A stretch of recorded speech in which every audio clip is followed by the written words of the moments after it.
Amélie Myriam Chély, bonjour. Bonjour. Vous êtes notre invitée ce midi, vous êtes iranologue, chercheur à la Sorbonne Nouvelle et votre dernier livre, Le courant de sang, est paru aux éditions de Serre. On va commencer par revenir un peu sur ce qui s'est passé entre la République islamique d'Iran et Israël ces derniers jours. Pour vous, ces attaques, le côté un peu frontal qui est apparu là où il était plutôt indirect jusque-là, comment vous l'analysez ? En effet, on a un verrou qui a sauté, c'est-à-dire que jusqu'à présent, la République islamique et Israël se sont fait la guerre sempiternellement, sans arrêt, mais par proxy, qu'il s'agisse de terrain syrien ou encore du Yémen ou autre. Là, c'est la première fois qu'on a une confrontation face à face. Alors, comment est-ce que ça peut être interprété ? Déjà, pour essayer d'envisager ce qui peut se passer, il faut prendre conscience que depuis une bonne dizaine d'années, l'Iran joue la carte de la proportionnalité de façon officielle, c'est-à-dire que la classe politique iranienne a tendance à être toujours dans une volonté de montrer patte blanche devant les institutions internationales. C'est ce qui s'était passé notamment avec le 7 juin 2017, où il y avait eu une réponse proportionnelle au double attentat perpétré à Téhéran par la destruction d'une base de matériel à Deir ez-Zor pendant le conflit syrien. Sauf que ça, c'est la partie officielle. La partie officieuse est un petit peu plus compliquée puisque vous avez forcément l'externalisation des forces iraniennes qui sont les proxys, c'est-à-dire ces milices chiites, celle-là même que la République islamique d'Iran appelle l'axe de la Murawama, c'est-à-dire de la résistance, qui compte un certain nombre de drapeaux, de milices issues d'un grand nombre de pays. On pense notamment au Hashd al-Sha'abi en Irak, on peut penser encore aux Houthis de Ansarullah au Yémen, ou encore aux Fatimiyoun en Afghanistan, aux Zainabioun au Pakistan, etc., etc. Il faut bien prendre conscience du fait que l'idéologie de la République islamique ne fait plus véritablement recette à l'intérieur même des frontières de l'Iran. Donc l'Iran a besoin de se rassurer sur son aptitude à garder un grand contrôle, un contrôle de puissance majeure régionalement parlant, par justement cette capacité à lever des milices exaltées. Donc voilà pour ce qui me paraît être à envisager concernant ce qui se passe là présentement, c'est-à-dire que s'il y a une manœuvre israélienne, il y aura en réponse une manœuvre iranienne proportionnée. Maintenant, reste à savoir ce qui peut se passer au niveau des milices qui, rappelons-le aussi, a tendance, et ça peut devenir une faiblesse pour l'Iran, à prendre un petit peu son indépendance. C'est-à-dire qu'on a de temps en temps des milices qui prennent des décisions sans être directement téléguidées par la République islamique.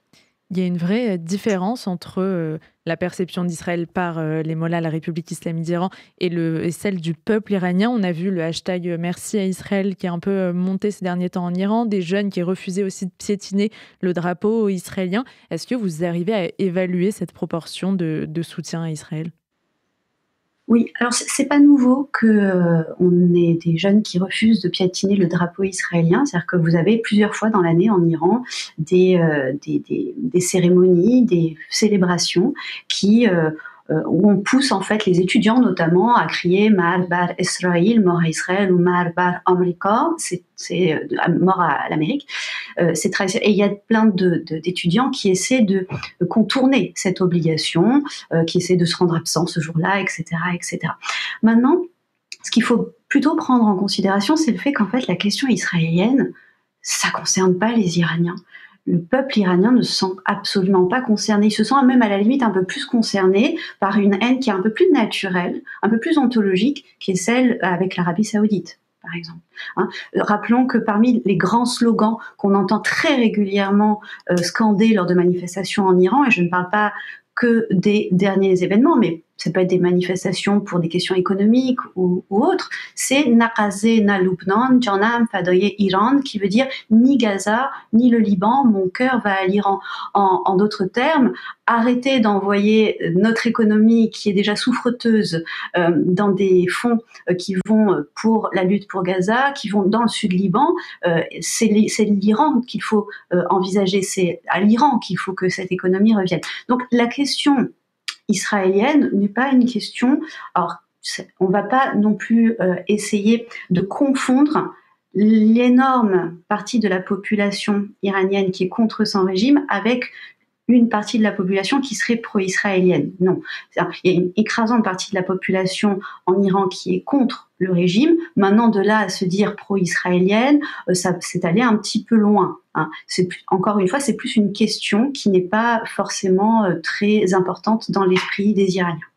Cette grande majorité d'Iraniens qui sont contre le régime. Aujourd'hui, où on en est de leur mobilisation? Est-ce que cette révolte iranienne qui a commencé notamment avec la mort de Mahsa Amini, où elle en est aujourd'hui? Est-ce que vous voyez une vraie chance de renverser le régime ou c'est assez utopique? Écoutez, ça fait plus de 40 ans qu'à chaque fois qu'il y a des manifestations, on nous appelle pour nous demander est-ce que c'est la fin du régime. Donc, j'aurais tendance à vous dire que j'ai pas le sentiment, comme ce que je dis à chaque fois, j'ai pas le sentiment que ce sera la mort du régime. La chose à observer aujourd'hui, c'est que contrairement à toutes les autres vagues protestataires qu'on a vues dans le passé, de 99 en passant par 2009, 2017, 2018, 2019, là, ce qui fait la force de ce courant protestataire inauguré par le décès de Mahsa Amini, c'est qu'il y a un élargissement des forces vives. C'est-à-dire un élargissement. C'est-à-dire que quand vous prenez par exemple les manifestations qui avaient suivi la réélection de Mahmoud Ahmadinejad en 2009, on voyait que c'était une jeunesse plutôt aisée qui manifestait.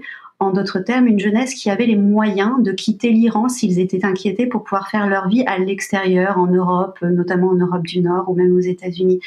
Quand on a vu les manifestations de 2017, 2018, 2019, on s'est rendu compte qu'il y avait un élargissement à des classes moyennes, voire des classes moyennes basses. Là, tout est parti de manifestations d'Iraniennes qui sont très vite devenues des manifestations d'Iraniens en règle générale, avec une sorte de dissolution de la frontière entre les âges et les classes sociales. Ça, c'est la première chose. Et la deuxième chose, c'est devenu un mouvement qui ne se donne pas de fin. C'est-à-dire que précédemment, quand il y avait des grands courant protestataire, eh bien, à un moment donné, il s'essoufflait. Tout le monde envisageait que c'était la fin du mouvement et on attendait la prochaine étincelle, le prochain prétexte pour ressortir dans la rue et pour scander des slogans critiques à l'égard à la fois des institutions politiques et de leur façon de gérer l'économie du pays. Là, on est plutôt dans une perspective long-termiste avec, même s'il y a un essoufflement physique, manifeste, matériel des sorties des Iraniens dans la rue, eh bien, en fait, il y a une lutte qui est en route et qui n'envisage pas de fin à proprement parler. Vous évoquiez l'économie iranienne en difficulté. Est-ce que l'évocation ces derniers jours à nouveau de sanctions contre l'Iran plus fortes après ces échanges avec Israël, c'est une perspective qui peut inquiéter l'Iran ou c'est plus un enjeu? Ça n'inquiétera pas l'Iran, ça inquiétera les Iraniens. Et ça, c'est un gros problème. L'Iran a toujours vécu sous sanctions. C'est les Iraniens qui en font les frais, c'est le peuple. Puisque les grands décisionnaires, eux, se servent au passage. Ils ne sont pas forcément inquiétés, à part de gros industriels qui peuvent voir leur commerce un petit peu endommagé par les sanctions, mais c'est surtout la population qui en fait les frais. Et je vais même aller plus loin. Pas tous les gardiens de la Révolution, mais une grande partie des gardiens de la Révolution, voire même de grands industriels ou de grandes fortunes qui étaient proches notamment de l'ancien président Mahmoud Ahmadinejad, celui qui était là avant Hassan Rouhani, qui lui-même est la personne qui a précédé l'actuel président Ebrahim Raisi, sont heureux des sanctions parce qu'ils sont dans le commerce de la contrebande. Donc si vous voulez, la question des sanctions n'inquiétera pas à proprement parler le gouvernement.